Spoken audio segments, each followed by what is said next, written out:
So I tell people, man, if you want to grow, you have to plant a seed, right? Like you never seen a tree grow that wasn't watered and seeds weren't planted into it. And if it grows wrong.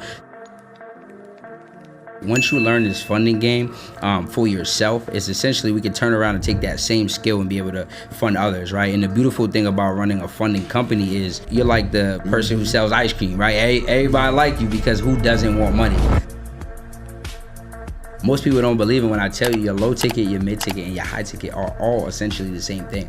The difference is more access, right? So when I create an ebook for somebody, I give someone all the information and they're able to go out and execute it if they're a high level executor. Welcome to another episode of Streetpreneur Podcast. I'm Melvin Streetpreneur McNeel, and I'm your host. And today I have a very special guest. He's a mindset coach. He's a financial literacy coach. Darius is also here to reveal the exact steps that he's taken in life as an entrepreneur to help other entrepreneurs generate over $100K per month through digital products, webinars, online businesses, masterminds, coaching. He does it all in the financial literacy space. I'd like to welcome my next special guest, Darius Benders, to the show. Welcome to Streetpreneur Podcast. Appreciate you having me, man. I'm excited to be here. I love that introduction, by the way. That was fire. Thank you. You work hard at it, man. And I've seen you all over social media. You definitely has your impact that you're making in helping people change their lives as well as entrepreneurs change their lives about financial literacy. And we're just here to talk about a little bit about your personal journey. Introduce yourself to the people. Absolutely. So I'm originally from Boston, Massachusetts. I've been in Atlanta now for next month will make 2 years officially. And man, I got into the financial literacy space about 2.5 years ago. Before that, I was in the nightlife industries. A lot of people don't know that. I used to throw parties for a living. Did that for about 5 years, right? Coming home from college. Mm-hmm. And last time I had a 9-to-5 I was 22 years old, so it's been like 9 years now. All right, and I remember it was actually as a banker, and it was crazy because I kind of got fired, kind of quit. It was like, I had requested some time off. My manager had said, I didn't say that you could have the time off, and she said, if you leave, don't come back. So I kind of made a decision. And I remember leaving and feeling like, damn, what am I going to do now? And a lot of entrepreneurs, that's a pivotal point in our transitions from going part-time to full-time. I was kind of forced into full-time. So ever since then, man, I've been an entrepreneur, and I made a decision that, I wasn't going back to a traditional job. And that's kind of how we got here. Okay. And what are some of the lessons that you learned along the way when you actually quit the job? What were you doing then? Were you just going from job to job, or just kind of going from living check to check? We all have done it. Yeah. And what was that next move in order for you to make that transition to move to Atlanta? So when I quit that last job, it put me in a position where a lot of times I tell people, you got to grow through what you go through, and the things that you learn when you're forced to figure things out, it really brings out the best in you. So throughout the nightlife, I had been essentially, it was week to week, because the way I got paid as a sub promoter was you get paid for what you bring in, which is great for entrepreneur, because entrepreneurship is you eat what you kill, right? Whatever you produce, that's your money. So it was a great starting point. It forced me to become good at leadership. It forced me to become good at marketing, at building relationships, all of the things that are transferable. So I say like certain skills are transferable to any business. The way I got to Atlanta was, it was over the pandemic time. Nightlife had shut down, so I kind of had to figure something out, right? Again, and just not really knowing what to do. I felt stuck. Money wasn't coming in. I don't like feeling broke. So I have got down to my last couple $1,000s, and I had went to a conference out here in Atlanta, Georgia. It was Circle of CEOs, and it was just a whole bunch of black people getting a whole lot of money, and I didn't know nothing about what they was talking about, but I knew I wanted to be part of that. So essentially, again, I'm good at relationship building. So I was just meeting people. I just know if you meet 50 people, 100 people in the room, 1 or 2 people at least is going to be good people to be able to network work. So I took down some numbers, and I met, one of my good friends to this day, my guy, Mel. So he started showing me the credit stuff, and what I was showing him in exchange was just some online marketing stuff that I was kind of doing basic stuff to get people to the nightclubs. That was the only skill I had. So that's what I was able to kind of, mastermind with him on. And when he started showing me the credit stuff, I'm like, man, this is what I need. Like, all that other stuff is cool, but this is what I need, because a lot of times, as new entrepreneurs, the biggest problem we have isn't how to scale. It's how do you start, right? Starting costs. So when you coming from the inner city, you like, I need some capital to be able to do what I got to do, even just setting up an LLC costs. Then you talk about marketing. Then you talk about being able to get on platforms, podcasts, ads. So once I learned how to get to the money, people started asking me, well, how did you do that? Right? Can you help me get some money? So I took a couple mentorships, learned, really honed in on the skill set, right? I always tell people you're one skill away from changing your situation. And then I started funding people, helping people fix their credit, get their credit right. And then it got to a point where people started asking me, now, how do I show people, right? How do I teach them how to be able to do it for themselves, do it for others? And that's how we got into the education space. Okay. As far as the aspect of helping other entrepreneurs generate their first 10K, just tell us some of the strategies that you've used to help them to generate that particular income. Just a couple strategies that my listeners can use. Absolutely. So a few ways you can do it, right? Once you learn this funding game for yourself, it's essentially we can turn around and take that same skill and be able to fund others, right? And the beautiful thing about running a funding company is you're like the person who sells ice cream, right? Everybody like you because who doesn't want money? So essentially what you can do is you can find your first client. You can find them on Instagram. One way I teach is you can partner with credit repair specialists, because what they do is they get people's credit in position. A lot of them are scared to actually fund their clients because that's not their expertise. So once you learn the funding, you're confident, you partner with a couple credit repair specialists, and now you're able to get their people funding, and now you didn't essentially have to do any marketing because they're sending you to work. So you get to make money without actually spending money off relationships. Another way you can make money is once you get,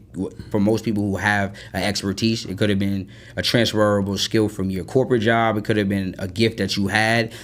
People always ask you these common questions. What I teach you how to do is you can monetize that gift and you can package it into either a course or a coaching program where you can now show people step by step how they can get from where they are to where they want to be. Okay. I want to touch on offers. Okay. We hear that a lot in the financial space, and a lot of people don't know the difference between the different offers. Absolutely.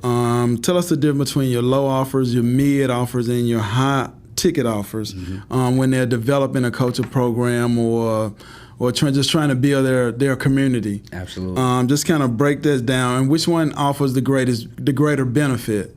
Great question. Is it the low, mid, or the high? That's a great question. I just want to clear that up. That's a great question. So most people don't believe it when I tell you your low ticket, your mid ticket, and your high ticket are all essentially the same thing.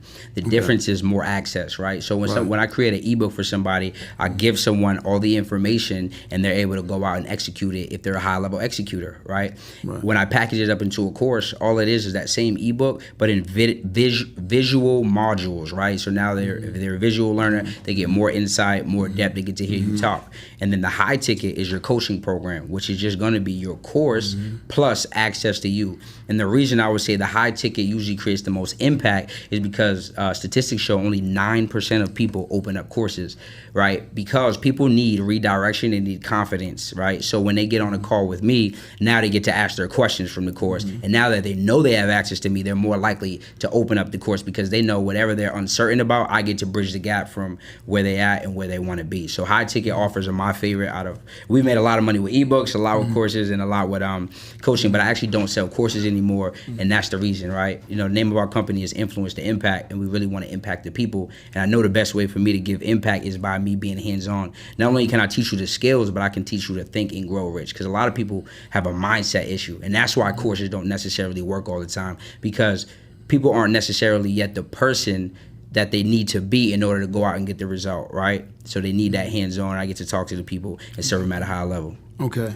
I want to touch back. You just mentioned mindset, but I want to talk about that wealth mindset of entrepreneurs and how important it is for them to invest in mentors, pay to get the information. Yeah. We want to talk about that, why people don't want to pay to get the information. They want to lowball the information.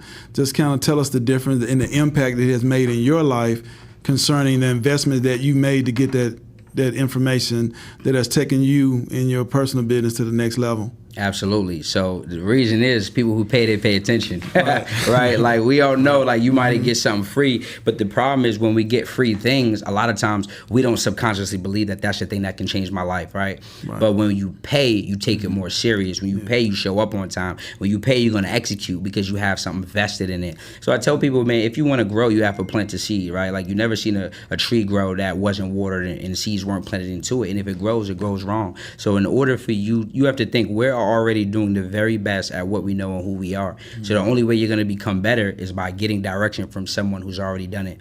I'm not the person who tells people that they can't go out and accomplish something, because you can get it done on your own. It's just going to take you a long period of time, right? You know, I tell most people the sooner you get to your dream life, the longer you get to enjoy it. So when you get around winners, winning is contagious, right? If you get around people who are making a lot more money than you and they're able to instill the skill sets, the mindset, and the tool set that you need to get to that next level, you're going to be there in no time. But if you're just trying to figure it out, you're like, okay, that didn't work. That didn't work. The next thing didn't work. Now what you're doing is you build frustration. You build a sense of, dang, this ain't working for me. Let me go back to plan B. But the fastest way to get there is by having a blueprint and a GPS. And it's like you said, it's a mindset thing, because a lot of times it's like, you know, we quit because things get hard. Most entrepreneurs, they fold because they feel like they're not figuring it out fast enough. But when you have that guidance and that redirection, you're going to get there. So because you have the confidence that the person you're learning from has already done it, it's so much easier to stay in the game. I got you. And what are some of the common mistakes that you see entrepreneurs make, the reason why they don't reach the income level that they want? Not having the right direction and not having enough leverage, right? So when I talk about leverage is other people's things, right? So other people's information, that's mentorship. Other people's money, that's the banks. And then other people's audience, right? So like this podcast, I get to leverage your audience, right? Your clips, your studio, to be able to put content out to the world that's going to get value. Most people don't understand those three forms of leverage, but if you maximize on all three of those, you'll never be broke. Yeah. And let's kind of get into the coaching aspect of what it is that you do. For sure. What do you look for when accepting a client into your program? What are some of the traits and some of the things that they must possess? Absolutely. So we have different programs for different people, but essentially at the core of things, we're looking for people who are going to do the work. We're very transparent.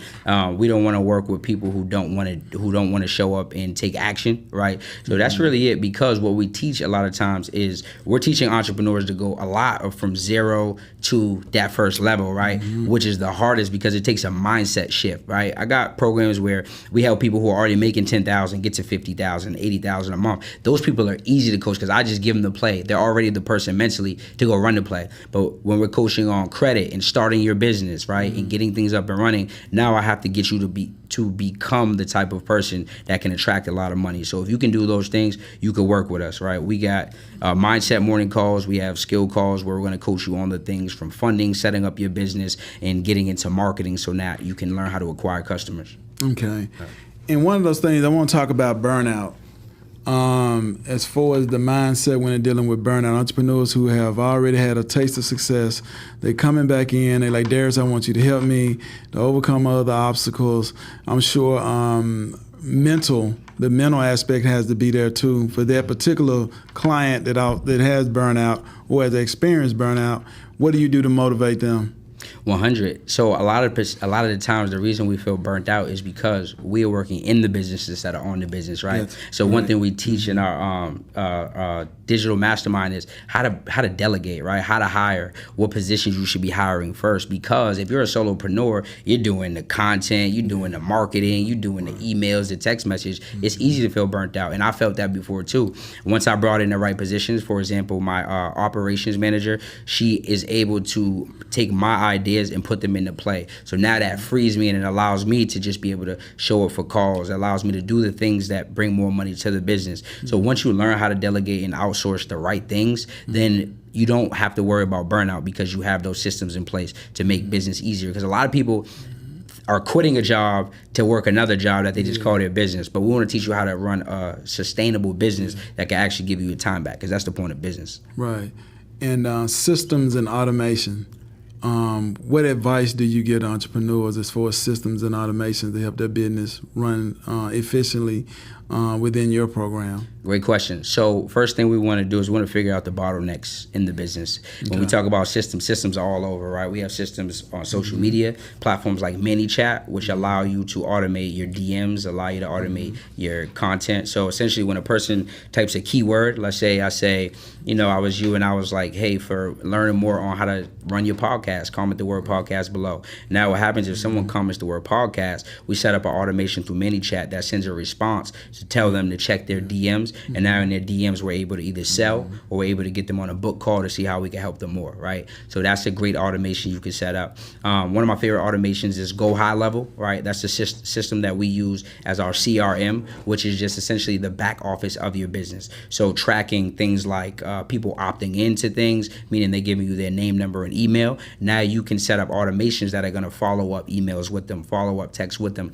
over the next 2 days, 5 days, or a week, because a lot of times people don't buy right away. It takes the average customer 5 to 15 times to actually purchase from you, right? Another automation you can have is setting up a sequence within your email campaigns, all right? Okay. When people opt into something, it's cool if you just send them one email, but what if it's Wednesday and people get paid on Friday? You need to have automations to be able to follow up with the people. So those are some things that you could definitely set up automations, but I would tell an entrepreneur to make sure that they know what their bottlenecks in their business are, and we can set up the automations based on that, which we teach in our programs. Okay. I want to touch on marketing, marketing and lead generation. What are some of the strategies that you use to attract new clients? Absolutely. So first and foremost is organic content, right? Yeah. People always want to know what are the hacks or what's the gems. The first is organic. So my favorite type of content is value content. And I tell anybody in any industry, if you give away the most value, people, when they're looking to buy, will buy from you. So this is how I was able to grow my audience, 100,000 followers in 12 months. And the way you could do this, I'm going to give y'all some game, is y'all could go to ChatGPT, right? That's an AI. You can go to chatgpt.com, and what I want you to do is use this prompt, right? Say 10 most common questions people have when it comes to starting X business. X is your business, so whatever you service or whatever you teach. Now what that prompt is going to do is it's going to give you a list of the most common questions based on search engines and data that people are looking for. Now you might say, well, why? Because what you want to be is you want to be the person that people think of when they think of that industry. If it's podcasting, if it's credit, if it's digital marketing, right? If you are putting out content around all the problems that they have, you're going to be the person that they're shopped with when they're looking to spend some money. So that's a gem that you can use, organic content. And then what we want to do is once we have this organic content, we're getting responses. Now what we can do is leverage OPA. I talked about putting this content on bigger platforms. Maybe it's a shout out page. Shout out pages are just pages that have a lot more audience. You might have seen Black Hustlers Club, Recession Freedom. You might see people on Hollywood Unlocked, World Star. All those are big shout out pages that you can pay to be on. I wouldn't tell you start on those though. Work your way up to those. Start with the smaller pages that I just mentioned. And then another way you can get on is podcast. Podcast is a great way to be able to market, because not only do I get your audience, but I also get the clips that I can take the clips and run ads on. I can take the clips, repurpose them. So all these ways are able to allow us to leverage. Okay, good. That should help a lot of people. As far as pricing your services, just kind of give us the breakdown. Like if you come to me, you have a $10,000 coaching program, and you help them make $100,000. Just tell us the value of what it is for the price points that you're offering. Is it, I know it's worth it, worth their time, but a lot of people complain about he's too expensive, he's too this, his prices are too high. Yeah. Just kind of break down the value of why you charge what you charge and what they get on the back end in return, and why that is important versus the upfront amount. Absolutely. Great question. So I always say price is only an issue in the absence of value, right? So when someone's first starting off, or someone who's out there, you probably want to price your products at a point that makes sense for your skill set, right? As you get better, then your price goes up. As there's more supply, there's more demand. So for me, my rule of thumb that I operate with is a 10x rule. So anything I charge, my goal over the next 12 months is to help you 5 to 10x that thing, right? So for example, we have $10,000 offer. The goal is to get you to at least 6 figures in the next 12 months, right? That's obviously predicate on you doing the work, but me knowing that the level of information and the strategy that I'm going to give you has helped me already do that thing. So that's how I price my things. Lower tier products, I love $17 to $37. I feel like that's a point where everyone can take the offer and start to build with you, because a lot of times people just want to have high ticket offers. But what if someone could start with you at $27 and then say, this is so good, I want more from that person? So it allows people to meet you where they're at and to be able to grow with you. All right. But there are some people that we coach, they're like, I just want to sell $5,000 to $10,000 things. And we got a strategy for that. That's just going to take live webinars we can do, where we can either sell off the live webinar, or we can book a call, because now we built a rapport with that person. We've given them some value. We've got letting them get to know us, and then we've been able to make the offer. We want to talk about some of your success stories. Can you share with us one or two experiences where you took a client from zero to the 100K point? Absolutely. Just give us a couple of success stories that you had in helping clients. Absolutely. So we recently my guy Mills is he's a crazy story. He been doing wholesaling for the past 9.5 years, and he just recently locked in on the coaching aspect. He said he had tried teaching before, and I think people think that the teaching game is like an easy game because it can appear that way. So he's been working with us the past 3 months now, and he's at $55,000 in 3 months, right? For someone who had tried it before but not been able to. But I tell people, you're usually just one piece of information away from changing your life, right? And what it was is just having the infrastructure, having the system set up, and having the ability to now get clients to be able to spend time and then take the offer. So he's been a crazy story, $50K in 3 months. By the end of the year, we looking to get him at close to a quarter $250,000.